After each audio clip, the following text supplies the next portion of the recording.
E aí galera, meu nome é Bruno Palinha, estou aqui com meu amigo William Vilela. Nós vamos gravar um trabalho sobre a BIOS da placa ASUS X556UR. Basicamente é isso, então vamos ao vídeo, obrigado. Então galera, aqui a primeira tela que a gente vai ver é o dashboard. O dashboard ele é um painel que mostra de forma resumida tudo que tem no seu computador. Então, a informação da versão da BIOS, o processador que está sendo utilizado, o total de memória, qual é a placa de vídeo, o número de serial, o tamanho da tela do notebook, o que está conectado, os dispositivos conectados na USB, os dispositivos de disco rígido, né, de armazenamento. Nesse caso aqui a gente tem 3 slots SATA. No momento tem 2 HDs, que um SSD e outro HD. A gente tem a velocidade do fan, do cooler, e um gráfico que mostra a temperatura e a carga elétrica que o processador está recebendo. Esse retângulo aqui parecendo uma pilha, né? Ele é a porcentagem de bateria carregada. No momento aqui ela está em 99%. A gente tem aqui o Access User, o Access Level, que no caso está como usuário. E a gente pode definir uma senha para entrar na BIOS que seja como usuário ou administrador. Como usuário, você não pode modificar alguns itens. E como administrador, você tem acesso total. Aqui do lado, a gente tem as tags de propriedade, né? Então, aqui eu tenho qual o nome do proprietário. Eu posso colocar 2 colunas de informação, seja telefone, endereço, ou qualquer informação que eu queira colocar para aparecer na tela inicial logo que o notebook entra. Aqui a gente tem a ordem de prioridade do boot. Então, qual HD ele vai bootar primeiro, né? Ou qual dispositivo ele vai usar primeiro para entrar. No caso aqui a gente tem um pela rede e o SSD. A gente tem as opções aqui embaixo, que são o salvar e sair. O default é as configurações de fábrica, são atalhos, né? Então a gente tem o boot menu, que seria esse daqui, para escolher um boot. E aqui no Advanced Mode temos mais opções. O Session FAQ, né, que é o Frequent Questions, ele é as perguntas mais frequentes. Então você vai colocar aqui o mouse em cima, vai apontar seu celular e ele já entra na página do suporte do notebook. Então, entrando aqui em Advanced Mode, a gente tem o primeiro main, que vamos ter as informações da BIOS, qual fabricante, versão, as informações do processador, o clock, tamanho de memória, o número de série do notebook, o system date e o time, né, para você alterar a data e hora do computador, ajustar fuso horário, essas coisas. Aqui mostra o Access Level, no caso aqui a gente está logado como usuário. Aqui nas opções avançadas, a gente já tem algumas tecnologias mais específicas que tem no notebook. Então a gente tem o Internal Point Device, que é uma tecnologia para você ativar e desativar o touchpad do notebook. A gente tem o Wake on Lead Open, que é para quando abrir a tampa do notebook ele já sair do modo suspensão.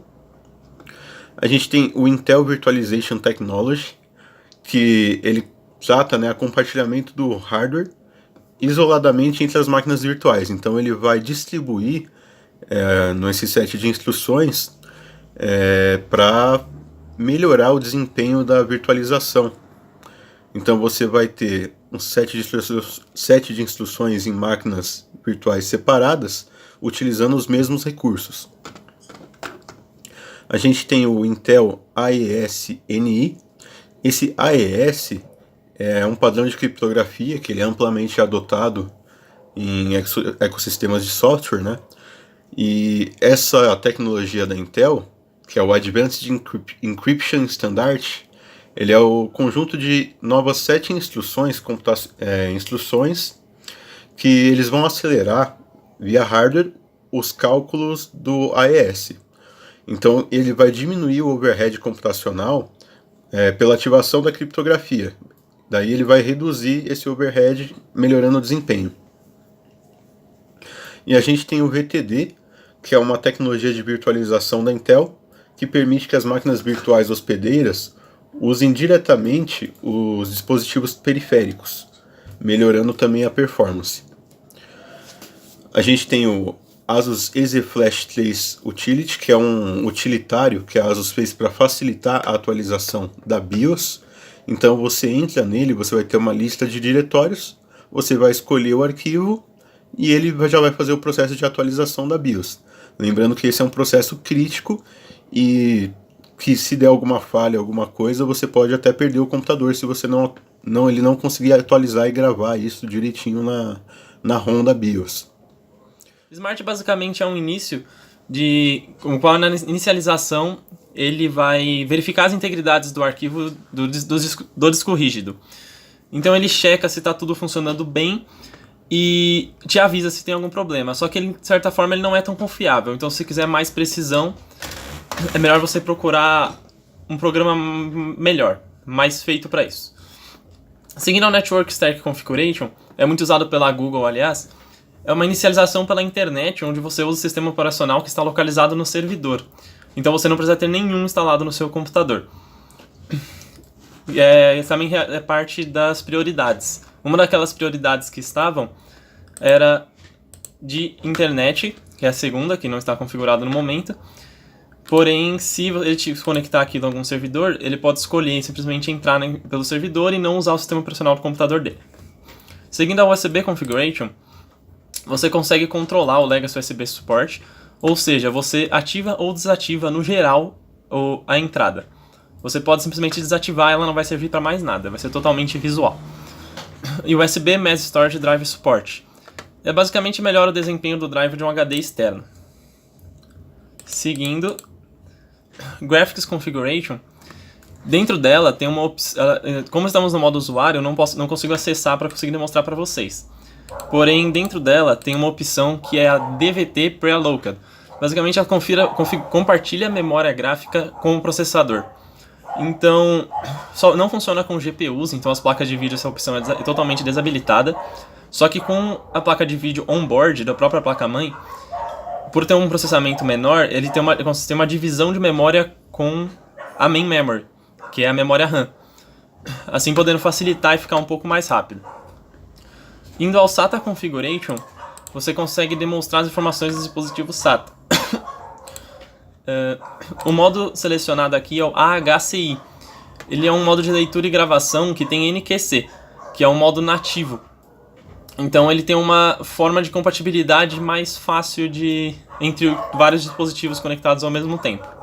E aqui embaixo basicamente são os dois dispositivos conectados, como já dito no dashboard pelo meu amigo William, que são os dois HDs dele, o HD e o SSD.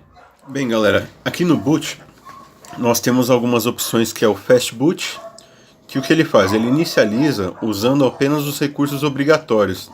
Então ele acelera a inicialização usando só o necessário. Então ele utiliza os recursos mínimos que são necessários para o sistema subir. A gente tem o CSM Support, que ele entra naquela parte do boot seguro, que eu já vou explicar mais para frente. A gente tem as opções de boot, como eu mostrei lá no dashboard, que você tem a opção 1 e 2 aqui, que no caso do meu está pela placa de rede na segunda, e na primeira pelo Windows Boot Manager, que ele vai entrar pelo SSD. Aqui eu teria a opção de adicionar uma nova opção de boot ou deletar. O Security, basicamente você define aquela senha de acesso de login para usuário e administrador. E também consegue definir o bloqueio e desbloqueio das interfaces de I/O, no geral. E você consegue controlar ela de uma forma como, por exemplo, ele detecta que é uma webcam e eu não quero que seja uma webcam. Tipo, eu não quero que funcione webcams nesse computador. Então você simplesmente vem aqui e desativa ela. Ou sei lá, uma USB, uma porta externa, Bluetooth, etc. Em sequência, como foi dito sobre o Secure Boot, ele é uma forma de segurança que ele compara as chaves de legitimidade do hardware, firmware e software, com uma lista já existente. Então essas keys de verificação, se não são existentes, dá um tipo de bloqueio e não funciona. Seguindo para a aba Save e Exit, é uma das abas mais simples e fáceis de entender, como por exemplo, você pode sair com ou sem salvar as suas mudanças, ou simplesmente salvar e descartar de cara.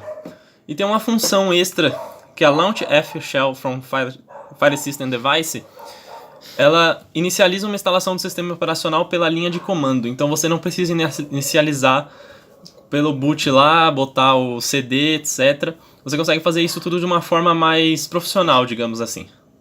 Então, o que podemos concluir desse apanhado dessa BIOS é que cada vez mais as BIOS vão ficando mais simples do usuário mexer, fazendo uma coisa mais intuitiva, como esse EasyMod, que permite ao usuário ver de forma gráfica, com o mouse também, auxiliando para trocar boot, trocar coisas mais simples que o usuário faz, sem tanto conhecimento técnico. Isso facilita muito e as fabricantes estão se preocupando muito com isso hoje em dia, de facilitar a vida do usuário.